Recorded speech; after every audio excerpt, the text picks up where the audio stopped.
Hey there everybody, Andrea Moranville here, Sweet Life of a Baker. I am so excited to share with you my mixed berry summer cobbler recipe. I have listed this entire recipe on my blog, andreamoranville.com, and I am just thrilled to share with you how I assemble this. Maybe you'll assemble it this weekend, possibly. We've got Memorial Weekend coming up, and this is a perfect dish to take to a family picnic or a gathering or a barbecue all summer long. And I'm going to get right to it and show you how I put it up. So I'm going to show you how I make this recipe. It's super easy, everybody. This is like one of those easiest recipes you can put together, but it has such a great, powerful punch of flavor, and I just love everything about this. Berries are one of my favorite things to have in the summer, so this dish is one of my favorites. All right, super easy too. So I'm going to show you what I'm going to do first. All right, so first off, I've got a pound of diced fresh strawberries. Pretty small dice, not super small, but you definitely want to get a nice few bites of that strawberry in each bite. If you have them too big, then you got to bite into a really big strawberry, and you don't want to do that. So I've got a pound of, medium-sized diced strawberries. That's the best thing about this recipe too. This recipe you can absolutely use frozen fruit. If you do, just defrost the fruit first, that's all. Not the fruit that comes in the syrup, you don't want that, you want fresh frozen fruit. But if you want to make this in the dead of winter in February, use frozen fruit. So, all right, so anyway, I've got my 1 pound of diced strawberries. I have a cup of fresh blueberries that I'm gonna mix right into this. Now I also have half a cup of raspberries, but I'm not gonna dump this in, and you're gonna see why in a second. I'm just gonna set these aside for a second for you. I have 1 teaspoon of pure vanilla extract. Pure vanilla extract, I'm gonna put that right in, 1 teaspoon. I have a 1/4 teaspoon of cinnamon. It's just enough cinnamon to give it a nice flavor without being a super cinnamony dish, because it's definitely not that. But it just gives a little bit of depth and dimension and warmth in the dish. And then I have a 1/4 cup of granulated sugar and 3 tablespoons of either flour or cornstarch. So if you're gluten-free, substitute this out. I've got flour here today, but substitute this out for cornstarch. Why am I putting flour or cornstarch in the fruit? Because berries put off so much juice that in any type of fruit pie or fruit juice, like a fruit dessert, it's going to draw all that moisture from inside the fruit's going to draw out. So you want to put a little bit of a thickener or a binder to kind of pull it back together and soak up those juices. And then I'm going to put about a tablespoon of fresh lemon juice. Now you'll notice I always squeeze into my hand because you don't want to put seeds into the fruit. So I'm going to put about a tablespoon in. You see, I'm already got a couple seeds right in the palm of my hand. So go right ahead and do that. I've got 4 seeds. So I'm going to go ahead and do that. I'm going to put 1 tablespoon about of fresh lemon juice into there. Now I don't have a, that's all right, I'll keep going. So here you go. I'm going to put this aside. I'm going to give this a toss. If you ever want to make like a strawberry shortcake or anything with fresh fruit, like with strawberries, a tiny bit of sugar is going to draw all that natural juice out of the strawberries. So you don't need to add water, just add a little bit of sugar. And what you watch, you can kind of see right now how the berries it looks a little bit dry. I don't know if you can see that. Not that it looks dry, but there's not a lot of moisture, okay? I'm going to set this aside for a few minutes.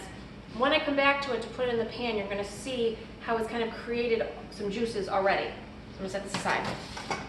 All right, now we're going to talk about the cobbler recipe. I personally am more of a doughy cobbler person, where I make more of a batter as opposed to, say, a biscuit dough. There's 2 schools of thoughts on cobbler. I prefer more of the dough or a batter for my cobbler topping. I like how it looks, I like how it kind of covers it, and it's just my preference of choice. So that's what this recipe is. You can certainly use more of a biscuity type product, or recipe on top, but for me, definitely it's all about the batter. All right, this has got to be one of the most easiest things to put together. I am literally taking my flour. I am taking 3/4 of a cup of sugar. I am taking 2 teaspoons of baking powder and 1/4 teaspoon of salt. I'm going to put that right in. I'm going to go ahead and I'm just going to give the dry mixture on the tail attachment just a chance to kind of all combine. You don't have to sift this, you certainly can, but I'm not sifting it today, but you just want to kind of give it all a good mix. Then I have a 1/3 cup of milk and a 1/3 cup of oil. Any kind of neutral oil will work, vegetable oil, canola oil. You could certainly use olive oil, that'll give it a little bit of a different taste, but you could definitely use olive oil if you wanted to. And I've got 1 egg. I'm going to put it all together in my mixture of my, of my liquid. All I'm doing, guys, I'm going to take this, I'm going to pop it right in with the dry mixture, and I have my cobbler topping. It's that easy. It's got to be one of the easiest things to put together. I'm going to go ahead on my paddle attachment, and I'm going to mix it and give it a nice mix until it's just combined and I don't see any dry ingredients left. It's done. Done. That's it. That's all it is. That's my cobbler topping. So I'm going to go ahead, I'm going to kind of take this off with a paddle, kind of give it a good mix. That's the other thing too, you don't want to overmix your batter ever, because then you have more of a tough batter. So just a little bit, let it come together until it's kind of fully combined, and it's done. All right, so I've got my batter here. I'm going to put this aside. I'm going to show you how easy this is to come together. All right, so I have my baking pan. Any baking pan will work. Casserole dish, baking pan, pie dish, glass, stainless steel, metal, anything you can use that's oven safe. Cast iron that can go into an oven is what you want to use. I have my berries here, and you're going to see, once I give it a mix, that all those juices have already started to pull from the fruit. They're looking shinier, they're more liquidy, it's looking really, really good. So, here is why I did not put the raspberries in the mix. Raspberries are super expensive, and I'm a bit frugal. So, you definitely don't have to use raspberries in your dish. I like them, but you're going to notice all I'm doing is scattering them on top. So I have a 1/2 cup of fresh raspberries here that I'm going to put right on top, and I'm just scattering them. Looks pretty, kind of popping through the cobbler, but you definitely don't need to use this. If you did not want to use raspberries, if you want to make this a purely strawberry cobbler, then you would just put strawberries. If you wanted to make this a blueberry cobbler or a peach cobbler or an apple cobbler, guys, the options are endless with this recipe. This is a great summer berry cobbler, but you can make this into just about anything you want. All right, now, the easiest way I have found to put this batter on top of here is to use an ice cream scoop. So what I've done is you take your ice cream scoop, and I just kind of start scattering it. It's kind of a thicker dough, but it's okay to have the fruit kind of popping through. That's what gives it its really, really great kind of, I don't even know why they call it cobbler.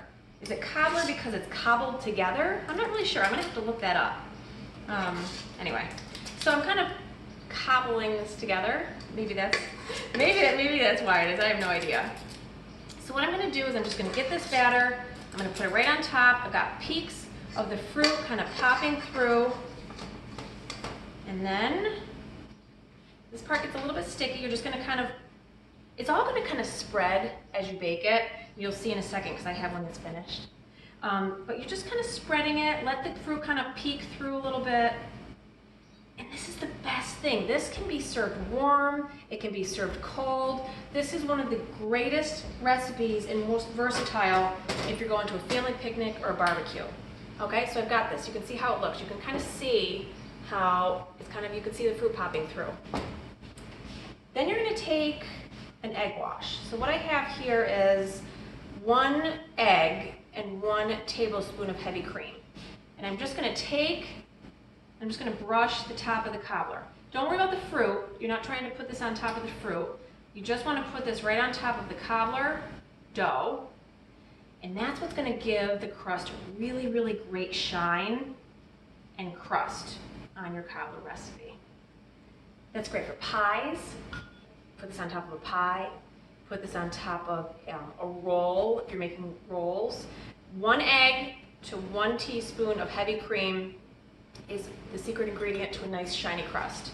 Nice shiny brown crust, I will say. So there you have it. You're going to pop this in the oven at 350 degrees for about 30 depending on how much cobbler you use, 30 to 45 minutes. You definitely want to make sure it's cooked through. The hardest part about the biscuit is that it's going to look really nice and golden on top, but underneath where the fruit meets the cobbler, you want to make sure that's cooked through. A really great way to do that is if you have a candy thermometer or an oven thermometer, oven-safe thermometer, put it right in and you want it to be around 200 to 210 degrees, then you know it's done. That's a good tip for any cake also. You know, you're like, is the cake done? Is it done? 200 to 210, you pull it out, your cake will be done. So I just want to show you this. Now I've got the finished product. How gorgeous that is. Just a gorgeous, gorgeous cobbler.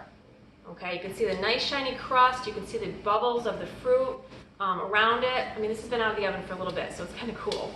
But it's perfect, and it's got a really great shiny crust, and you can see how it filled in. This looked just like this before I baked it off. And then as it bakes, it spreads, and it kind of fills in. All right, so there you go. So I have this. I don't know if I have a dish. I was going to show you how it scoops, but maybe I'll just do this. So this right here, oh, look at this. This is Liberty Tabletop's Industrial Line Hostess Set Spoon. It's their new line. It's just fantastic. It's so pretty. It's got like this industrial hardware look. I just love it. It's just so pretty. So I'm going to go ahead and I'm going to scoop this. We'll see how it looks underneath. The moment of reveal. See if I have a plate. I don't have one. That's okay. We'll lift this up. You can just see how gorgeous that fruit is underneath. I'm making a mess. You know what? I'm going to put it right here onto here. So let's pretend this is a plate. All right. So we're just going to go ahead. We're going to scoop up this cobbler recipe. All right. You can see underneath. It's beautiful biscuity dough. The berries are all cooked and moist underneath. Anytime you make a cobbler recipe, there are 3 ingredients you want to have. Your fruit, your cobbler, and then a nice dollop of fresh whipped cream right on top. Those are the 3 things that make a perfect cobbler recipe. Delicious. So here, the fruit is the shining star, the cream gives a nice contrast to the crunch on the cobbler, and you've got yourself a winning dish. So, I hope you'd enjoy this recipe. Go to my website, AndreaMoranville.com, for the full recipe. It's there. It says mixed berry cobbler, and I hope you enjoy this.